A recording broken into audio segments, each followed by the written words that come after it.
C'est tout nouveau, ça vient de sortir, comme dit la formule. Il s'agit de la toute récente étude du Césaire Normandie portant sur l'importance de la recherche et de l'innovation en Normandie depuis ceux qui s'y intéressent par leurs études jusqu'à ceux qui l'impulsent au cœur de différentes démarches. De quoi s'agit-il? Eh bien, tout, vous allez tout savoir. C'est au cœur de ce magazine avec Philippe Anxerian, qui est le rapporteur de la dite étude. Philippe, bonjour. Bonjour. Merci d'être avec nous. Vous êtes, entre autres, président de l'Union de l'industrie des métiers de la métallurgie, mais surtout, ce qui nous intéresse, rapporteur de l'étude Rechercher, innover, rayonner, édité par le Césaire Normandie.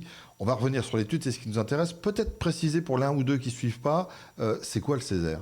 Alors le Césaire, c'est une assemblée qui regroupe l'ensemble des représentants de la société civile, qui se positionne à côté de l'Assemblée de la région et qui est là pour éclairer la région, mais aussi les autres entités comme les métropoles ou les départements pour leurs choix politiques, pour certaines problématiques sociales, etc.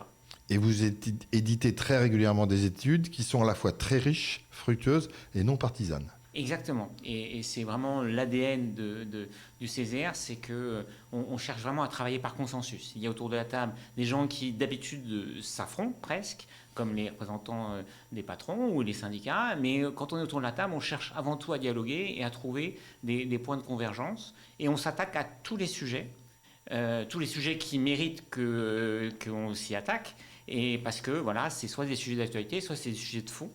Et on espère, par nos travaux, éclairer la décision publique et aussi éclairer les citoyens. Parce que notre cible, ce n'est pas juste les décideurs, c'est aussi les simples citoyens qui se posent des questions, qui ont besoin d'avoir un regard éclairé et non partisan. Alors, si je me réfère à certaines de mes scènes lecture, tout le monde plébiscite la recherche et l'innovation, à commencer par les collectivités territoriales qui font sans cesse référence comme argument d'attractivité économique de leur territoire respectif. Oui, mais est-ce juste une envie? Est-ce que c'est une mode? Et surtout, est-ce que ça suit derrière, notamment en matière d'enseignement et de formation? C'est une excellente question. C'est une excellente question. En fait, on s'est attaqué à ce sujet-là parce que depuis très longtemps, on a cette conviction que la recherche est le point de départ à la richesse d'un territoire. On voit bien, c'est évident, mais la Silicon Valley a investi il y a très longtemps sur des technologies de pointe et aujourd'hui, c'est une région qui est extrêmement riche. Et on s'est posé la question, au fait, est-ce que la Normandie a des atouts à faire valoir? Et donc on a commencé notre étude avec cette certitude qui est peut-être questionnable, c'est de dire il faut qu'il y ait de la recherche en Normandie, et est-ce que cette recherche rayonne et existe? Et le constat qu'on a fait plusieurs constats. Le premier constat, c'est sur les financements. Je suis désolé, mais c'est le nerf de la guerre, ça reste l'argent. Oui. Et on a fait le constat, premièrement, que la région faisait le travail, investissait massivement pour soutenir sa recherche, que les départements et les métropoles ne faisaient pas grand-chose, comparé à d'autres régions. Oui, bien sûr. Et que l'État n'était pas à la hauteur des besoins.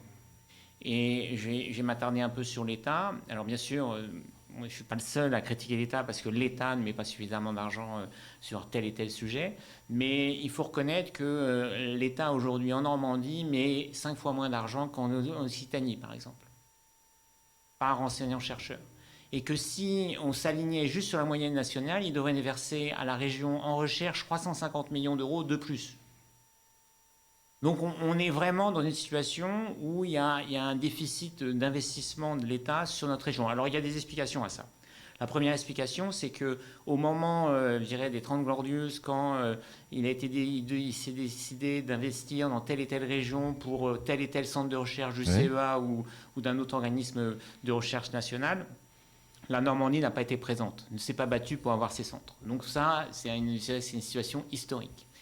Mais voilà, aujourd'hui, le déficit dure. Et le constat que l'on fait, c'est que vous avez en Normandie 2,1, le chiffre, s'il y a un chiffre à garder, c'est 2,1 chercheurs pour 1000 habitants, là où la moyenne nationale est à 3,4. Et l'essentiel de ces chercheurs, ce sont des chercheurs qui dépendent de l'université, c'est-à-dire qui font de l'enseignement. Donc ce n'est pas des purs chercheurs. Donc il il y a une double peine, même si je trouve très bien que les chercheurs fassent de l'enseignement, mais aujourd'hui, il y a la double peine qu'ils doivent faire de l'enseignement, et en plus, il y a le problème de ne pas avoir de centres de recherche nationaux. Quels sont les secteurs d'activité qui sont les plus propices à la recherche et à l'innovation sur notre territoire normand? Alors c'est là où on a découvert qu'il y avait plein de secteurs multiple, hein. multiples. Les plus connus, bien sûr, c'est le nucléaire, puisqu'on en parle beaucoup. Mais je pense qu'il faut arrêter m'excuserez, mais arrêter de céder au mode, en fait. Aujourd'hui, par exemple, on parle de l'écologie. Donc tout le monde veut investir dans l'écologie. Mais il y a plein de secteurs aujourd'hui qui ne sont pas forcément créateurs d'emplois par centaines de milliers, mais qui valent la peine d'être investis. On a à Rouen notamment une chimiothèque qui est extrêmement intéressante. Il y a des secteurs qui méritent vraiment d'être développés et sur lesquels on peut capitaliser pour créer des emplois à forte valeur ajoutée. Mais le point de départ, ça reste quand même qu'ils soient soutenus financièrement. De cette étude, vous faites souvent des constats qui sont souvent très enrichissants. Là émergent 4 axes. Être visible pour rayonner, être reconnu à l'international, vous en direz un mot, mobiliser les financements, vous en avez parlé, et créer, puis amplifier les conditions de rayonnement qui revient un petit peu au premièrement. Être visible pour rayonner, c'est incontournable. C'est effectivement, on est dans un monde de communication. Et il faut faire parler de soi, il faut savoir faire et faire savoir. Et on a, même si, encore une fois, on a un certain nombre de déficits, on a quand même des chercheurs et des chercheurs remarquables, et on a des labos qui sont vraiment, qui existent sur la scène internationale, mais il faut le faire savoir. Or, aujourd'hui, personne n'en parle. Et la conséquence, c'est que finalement, les entreprises ne pensent pas à travailler avec les labos d'à côté, parce qu'ils ne savent même pas que dans le labo d'à côté, il y a la compétence. Moi, j'ai dirigé pendant de nombreuses années un FlexiFrance, qui est une belle entreprise. On avait 150 chercheurs. Nos partenariats étaient avec des centres de recherche qui étaient à Lyon, mais qui n'étaient pas en Normandie. Et quand j'ai cherché à l'époque à créer des partenariats, on peut dire qu'il n'y avait pas de connexion possible. Enfin, il n'y avait pas de champ de discussion pour créer un partenariat. Être reconnu à l'international, on pourrait se dire, mais déjà, essayons d'être connus et reconnus chez nous pour qu'on puisse travailler ensemble. Mais c'est indissociable d'être reconnu à l'international pour rayonner, justement, et pour pouvoir attirer. Et c'est lié. C'est lié parce qu'en fait, il faut créer un cercle vertueux. Si vous n'existez pas, si vous ne rayonnez pas, les entreprises ne viennent pas à vous.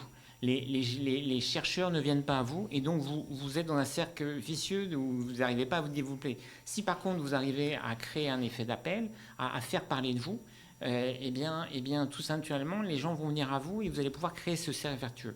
Et un bon exemple, ce sont les colloques. On a fait dans notre rapport beaucoup de propositions. Mais cette proposition est vraiment symptomatique. Vous interrogez les chercheurs, et ceux qui sont sur le terrain, qui participent à des colloques. Et à chaque fois qu'ils participent à un colloque, il y a la question qui est posée à la fin, c'est qui organise pour le prochain colloque. Et en fait, nos chercheurs n'osent jamais proposer la Normandie. Pourquoi ? Parce qu'ils ne savent pas s'y prendre. Et nous, on a fait une simple proposition. Mettons en place une simple ressource au niveau régional pour organiser, pour assurer la logistique pour un chercheur qui voudrait organiser un petit colloque. Quand je parle d'un colloque, ça peut être 100 personnes, 1000 personnes, 10 000 personnes en Normandie. Philippe, il nous reste 1 minute, mais j'aimerais qu'on parle à titre personnel. Il y a quelques mois, vous avez rejoint XPM pour soutenir le développement du pôle industrie, notamment dans le secteur des hautes technologies. De quoi parle-t-on ? On parle de management des hommes. En fait, on se rend compte que le monde accélère et que pour que les entreprises soient performantes, elles doivent faire preuve de flexibilité. Et le management de transition, c'est pas autre chose, c'est permettre à des entreprises d'avoir accès à des compétences très pointues rapidement pour résoudre des problèmes et accélérer sur leurs projets. Et c'est tout un métier qui est en train de se développer autour des ressources humaines. Je voudrais quand même revenir sur un point qui est quand même essentiel. Très rapidement. Et qui est très rapidement. Aujourd'hui, pour porter l'ensemble des projets, l'ensemble des propositions que nous avons faites, on a besoin d'un porteur de projet. Et ce porteur de projet, ça peut être que la commu, c'est-à-dire l'outil qui a été construit par les universités pour porter leurs projets communs. Merci beaucoup de ces précisions, Philippe Anxerlien. Je vous rappelle, rapporteur de l'étude qu'on vient d'évoquer. Merci encore. On en reparlera, à mon avis, car le sujet est à la fois brûlant et primordial. Vous pouvez toutes et tous retrouver de toute façon ce mag en podcast, audio comme vidéo, et puis bien sûr sur notre site Radio Sensation. Merci encore. Merci à vous.